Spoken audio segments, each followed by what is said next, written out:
Amber Ashes by G. M. Blackjack. Chapter 16 Among the Stars.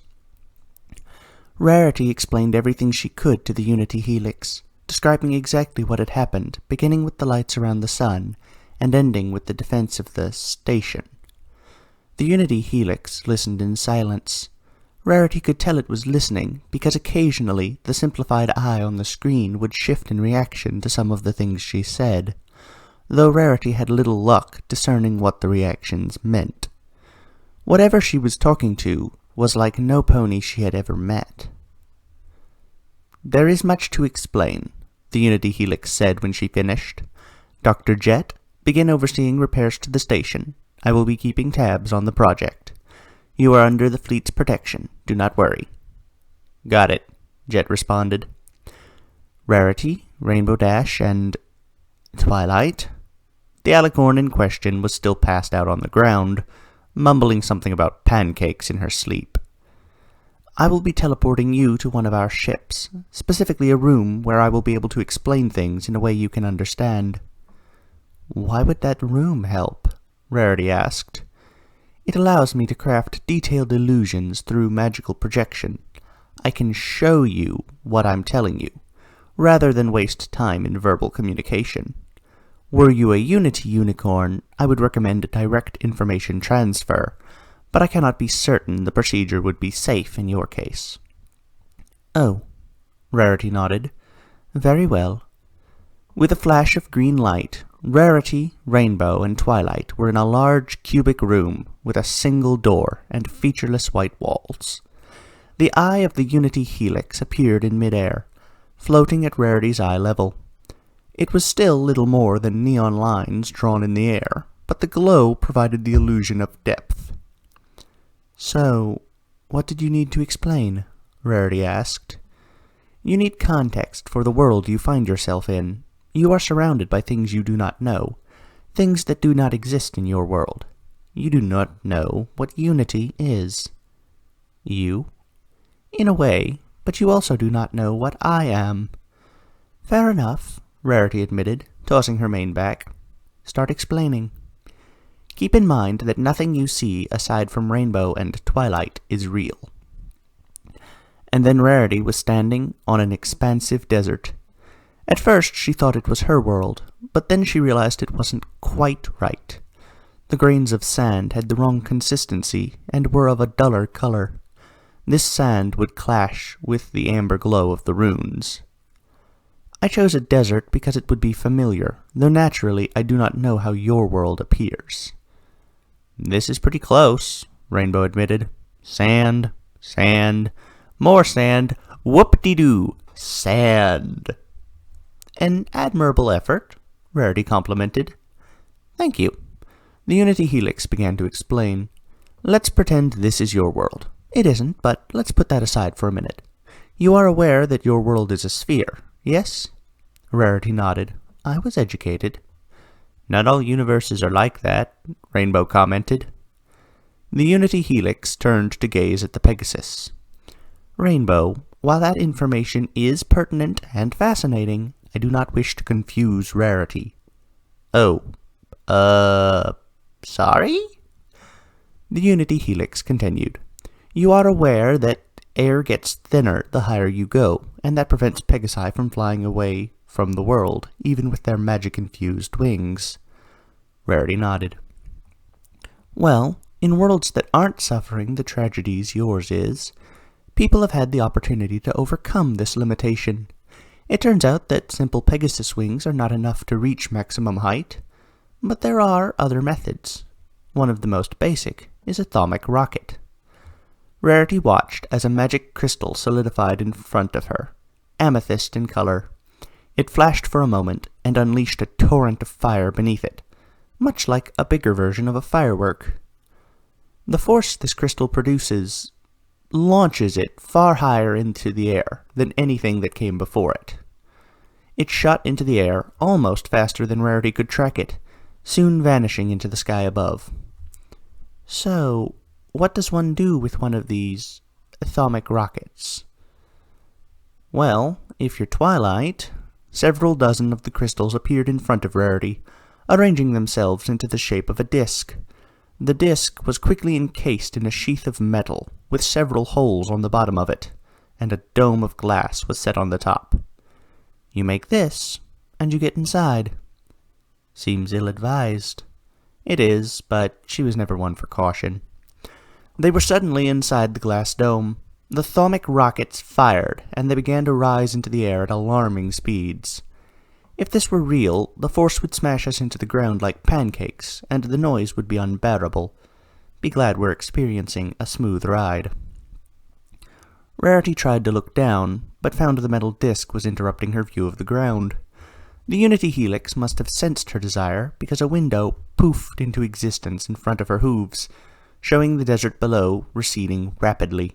She could no longer see any dunes, just a large block of dry color. Eventually, she could see oceans in the distance, lined with green. This isn't my world. There may not be oceans, but this could be it. Her breath caught in her throat as the curvature of the world became visible. No longer were the dunes and oceans on a flat map. They were on a ball. A ball that, at this distance, she could hold in her hooves. She reached out at the land so far below. It didn't even seem like below anymore. It just seemed distant. Look around, the Unity Helix encouraged. Rarity did. She saw the moon, understanding it for what it was. Another place, like the desert she had just left. She saw the stars spread out in every direction, and she saw the sun lighting both the desert and the moon with life. Whenever a race creates a rocket of some sort, inevitably they turn their gaze to space. They go to their moon, if they have one, and then they look even further beyond. How much further? Rarity asked, discovering she was out of breath. Much. You see every single light out there? Every little star? Rarity nodded. Yes. Every last one of those is just another sun, but really far away. Every one? To prove its point, the Unity Helix zoomed out even further. The sun soon became nothing more than a speck of light among hundreds, thousands, millions more. Soon it was impossible to pick any single one of them out, allowing her to see a new object. An immense swirl of stars spread out in the shape of a disk, a brilliant center trying its best to outshine the majesty of the reaching arms. This is the galaxy of Unity. We have some holdings in other galaxies. A few more swirling conglomerations of stars appeared around the main one, but they were kept in the distance. Those are fringe territories. This, Rarity, is Twilight's world. This is what she built. Rarity swallowed hard. You really have everything, don't you? There are no threats to Unity. We have the resources to restore magic to a single planet with minimal effort. We could build another mesh. We could exterminate all the monsters with ease. I don't think I really believed that until just now, Rarity admitted. Our world is much larger than all the others you have visited. I get that now. Rarity held a hoof to her chest. And I think I understand. Ponies come from one of these planets, and the other things I saw come from different ones. But you're different. What are you? That requires some more explanation. The imagery shifted, and suddenly they were watching a unicorn looking at a bunch of equations on a piece of paper. He lit his horn, and suddenly the answer was in front of him. 5. Arithmetic spells, Rarity said. I know of them. Only really worthwhile for mathematicians who understand the nuances of mathematics. There aren't too many of those. The Unity Helix flashed. And what might happen if, over the course of thousands of years, you began to ask the spells more and more complex questions? You find ways to enchant objects so they can do the math on their own, and you make them smaller and smaller. Rarity saw a crystal with several levers attached to it, levers that represented mathematical operations. She watched as it shrunk.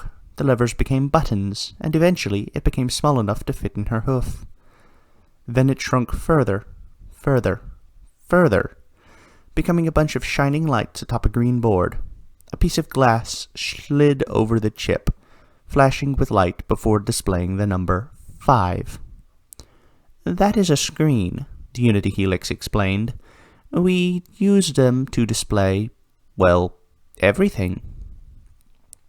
"A screen," Rarity blinked. "Those things on the station, they were complex mathematical machines?" "We call them computers."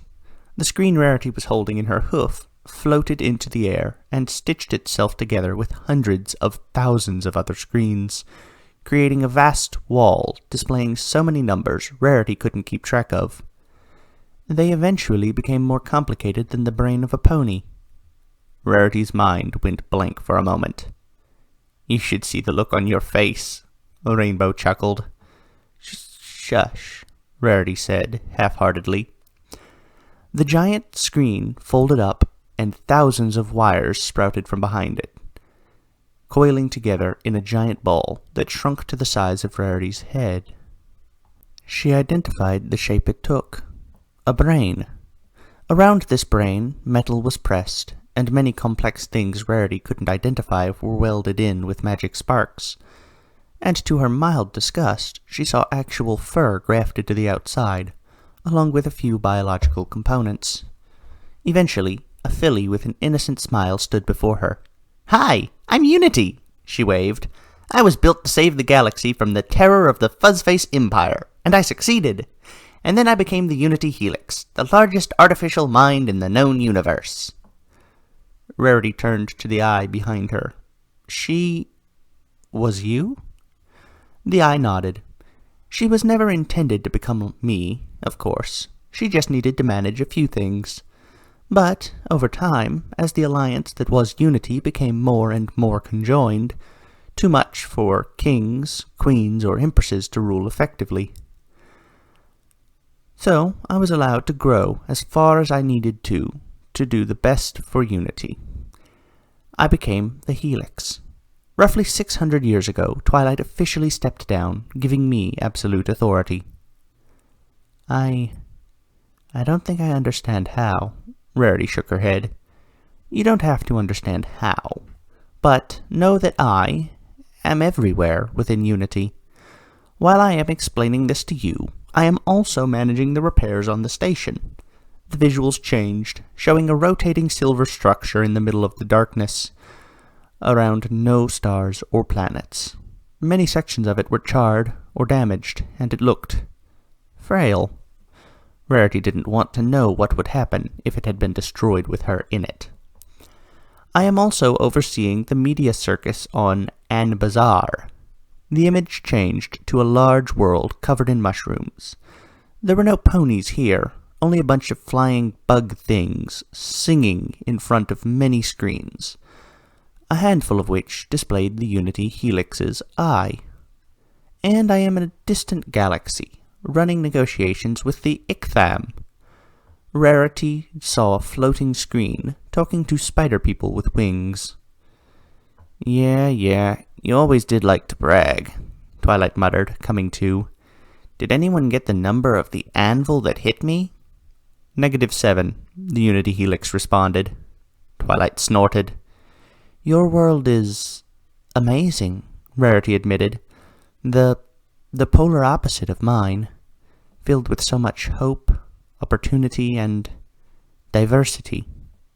"Thanks," Twilight said with a wink, shakily coming to her hooves. "Hope you're not too overwhelmed." "I'm a bit short on breath, and I find myself wondering how much of what I just learned applies to my world, but otherwise, perfectly fine."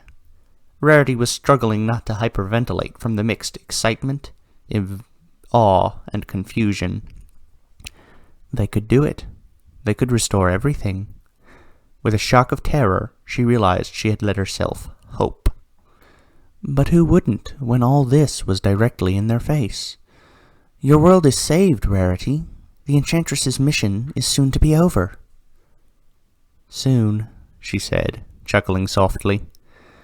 Twilight coughed, turning over to the Unity Helix. You should download everything from my head.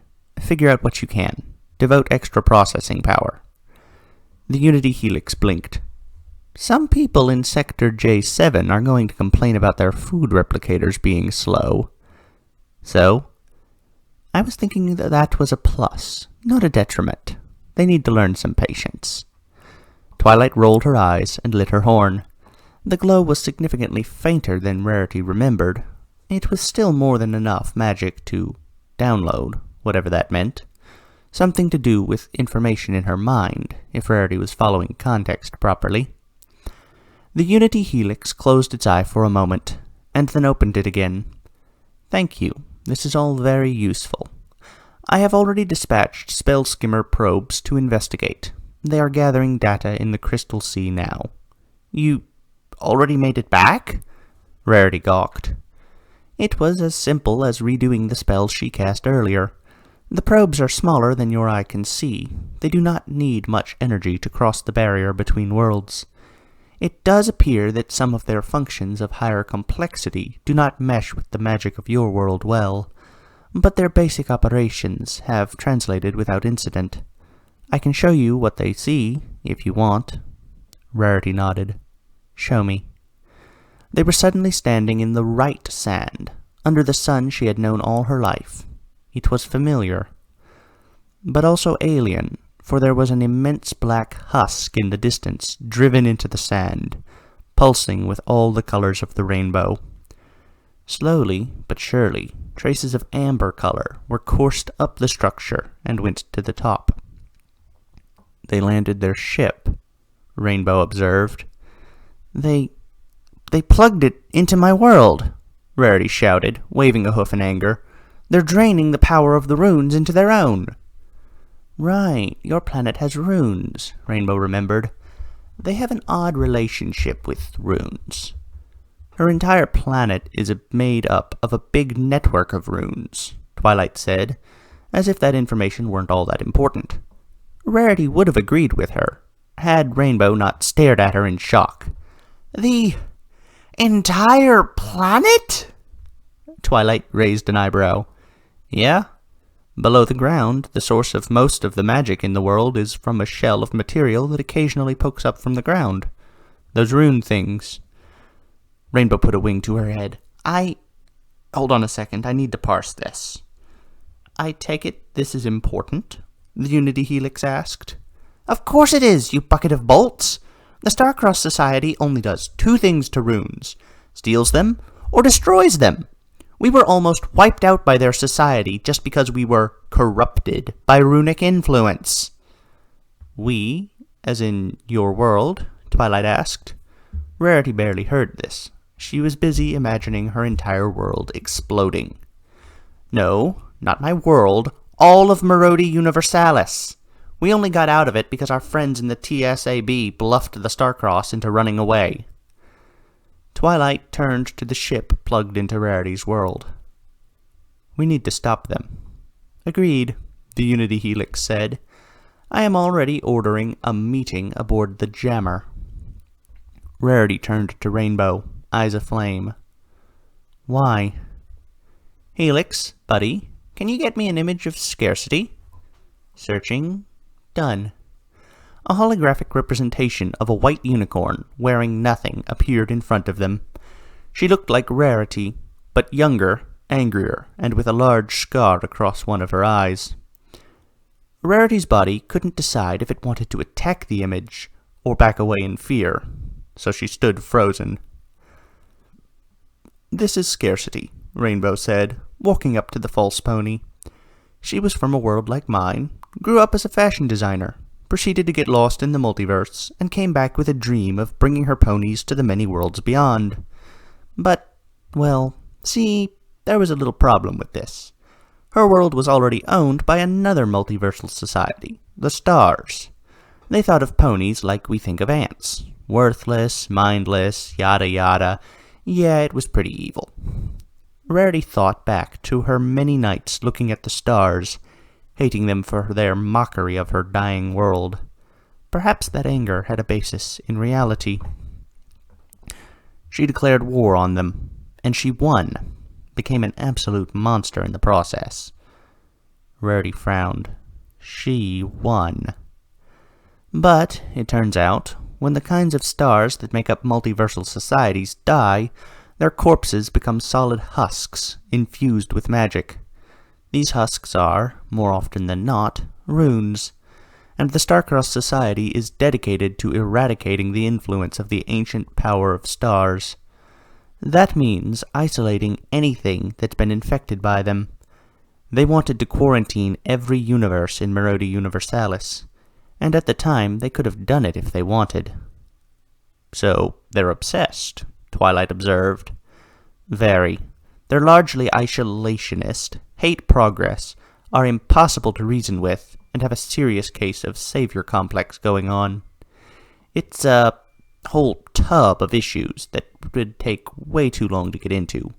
But, well, this explains everything. If there's an entire planet filled with a giant rune, they wouldn't want to take any chances that we got our hooves on it.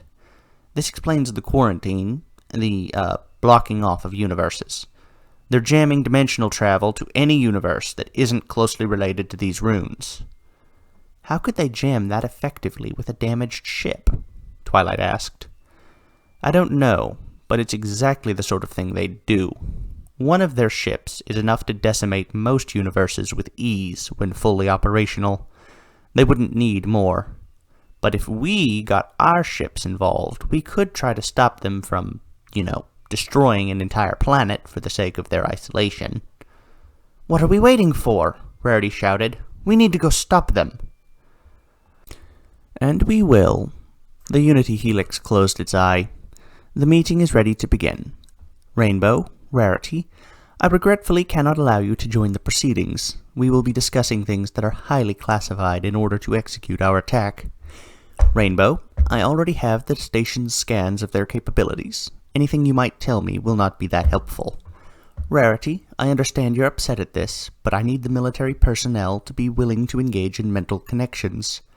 This will be the fastest way of doing this. Rainbow and Rarity stared at the eye, shocked by the unload of information. Time is of the essence. Teleporting. Rarity and Rainbow were suddenly sitting, alone, on a couch in the middle of a large room covered by a glass dome. Despite the dozens of seats all around, there were no other people in the area. Outside the glass, they could see the station. The real station. Rarity couldn't see any difference between what she had seen in the illusion room to what she was seeing now. It was round, metallic, and burned in a few places. Fragile. She looked away, finding her gaze drawn to lots of other objects drifting in the blackness of space. Most were metallic and pointed in the front, but several were pure geometric shapes, while others seemed to be living tissue strapped together. A fleet made to fight among the stars. Rainbow put a hoof on Rarity's back. Hey, don't worry. We'll go save everyone, okay? Rarity frowned. I'm so close, and I'm also so far. Today could be the end, one way or the other. She let out a shaking breath and sat down on the couch, trying not to cry. Rarity sighed. You should just leave me here. Rainbow looked up from the screen she was reading off of. What? I'm not cut out for this the way you and Twilight are. Stop talking right now, Rainbow demanded, shoving her wing in Rarity's face. You're coming. Rainbow, that's unreasonable. It's perfectly reasonable. You're an amazing spellcaster with a crazy determination streak. You've been wandering around that desert of yours for how long, looking for anything to help your world? Rarity couldn't be sure how long. It had all blurred. You're not going to just check out before you see it through because you're not cut out for it. Bah. Rainbow rolled her eyes. You're coming with us and seeing this through. You can't not be there. You're the one who needs to save your world. Am I? Rarity asked. Well, yeah. Why? Rainbow thought about this for a moment. Look, it just wouldn't be right, okay? I'll ruin it. You wouldn't ruin it. That's what they always say, Rarity said with a bitter laugh. Always? Always. Rarity, you haven't had other worlds at your disposal before. So? Rarity asked. I was Queen, Rainbow Dash. Queen of the last nation on the face of the earth. I had all the resources I could possibly need, a loving people, and a plan. It all came crashing down. That was just... And I rebuilt it. And then it crashed once again. She took an aggressive step towards Rainbow. And then I rebuilt it. And then it crashed. Rebuilt. Crashed. Lifted. Dead. Rainbow stared at her in shock. I'm cursed by failure, Rainbow Dash, Rarity spat. The only reason I kept trying was because there was no pony else. There was no other enchantress. I was it. It was very simple. If I gave up, the world died. But now... She realized she was crying now, but she didn't let that deter her. Now, I can leave it to some pony else. You. Twilight. Fluttershy. The other two, they're probably better suited than me. So what? Rarity gawked. So what? So what if we're better than you? How can you be sure we'll succeed without you? Look at you! Rarity, you look at me. Rainbow stood tall and spread her wings. We can fail too. I've lost track of the number of times I've just barely gotten through something, and if some pony else hadn't been there at the right moment, I'd be dead. And those are just random bystanders most of the time. You're not. You're the center. Center? You, your world, take your pick. It and its massive rune. It's the reason all of this is happening. The rest of us are orbiting you. Twilight may seem like a big-shot princess who's in charge of everything, but she's not the center. You, Rarity, are the core of this group. We all came to your world. You might be the most important pony to all of this. Rarity remembered. The symbol. A circle surrounded by 5 others. The tapestry in her palace. The symbol of the enchantress buried right in the center. She was the center, wasn't she?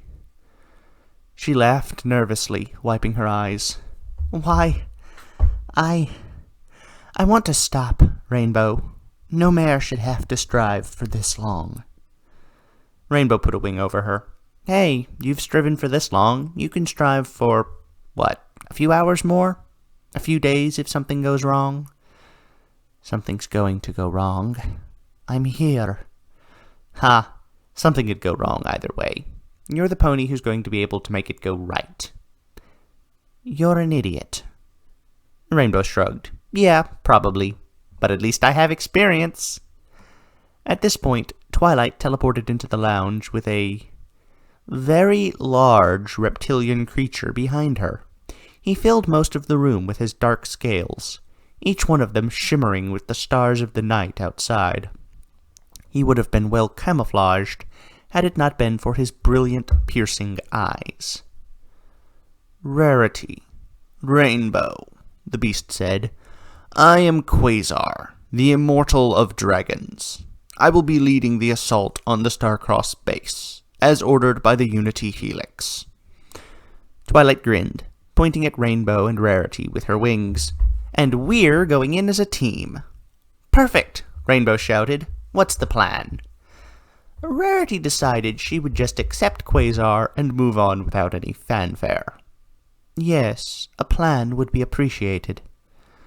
There's a lot of complex tactics I'm not going to explain, Twilight admitted, but the basic idea? Attack from the sky, distract them, and send a bunch of teams into the Starcross ship to disable it from within. That's what the 3 of us are doing. Please tell her not to go, the Unity Helix said, appearing on a nearby screen. As the immortal of ponykind, her loss would cause irrevocable damage. Rarity huffed. If I'm getting dragged into this, she's coming as well. Wouldn't be right without her, Rainbow grinned. Twilight looked from Rarity to Rainbow. I feel like I missed something. You did, the Unity Helix said. Some rather interesting bonding, I must say. Rarity glared at the screen. Did you ever hear of the concept of privacy? The Unity Helix blinked. Doesn't really exist unless you're Twilight and demand to take your station off the grid. Foolishly, I might add. Psh, we're fixing it, Twilight said. Don't get your wires in a twist. All my wires are twisted. You're no fun today. You missed the show I gave Rarity. That was fun. Children, Rarity shouted. Save the fighting for our enemies. Twilight had the decency to look embarrassed. Right. Ahem. Quasar, prepare the fleet. Rarity, Rainbow, to my personal fighter. We're getting a fourth member? Rarity asked, confused. Quasar laughed. You should keep this one, Twilight. She'll be an unending font of entertaining reactions. Rarity pointed at him. I didn't react to you. Give your mind a moment to reset. I have 2 words that look interesting in this chapter to give a comment about. After Rainbow said that Scarcity had declared war on the stars and won, and became a complete monster in the process, Rarity's response. Rarity frowned. She won. I do hope that isn't a sign that Rarity is actually becoming jealous of Scarcity. Well, that's the main thing I wanted to come. Oh, well, that's an interesting thought. So, they have said that the Starcross Society is jamming them, but didn't the Starcross Society specifically have trouble traveling the worlds right now? So if they were the ones jamming, they would probably be at least as capable as these guys. There's an interesting thought. I need to check 2 chapters back. I'm going to pause this for a minute.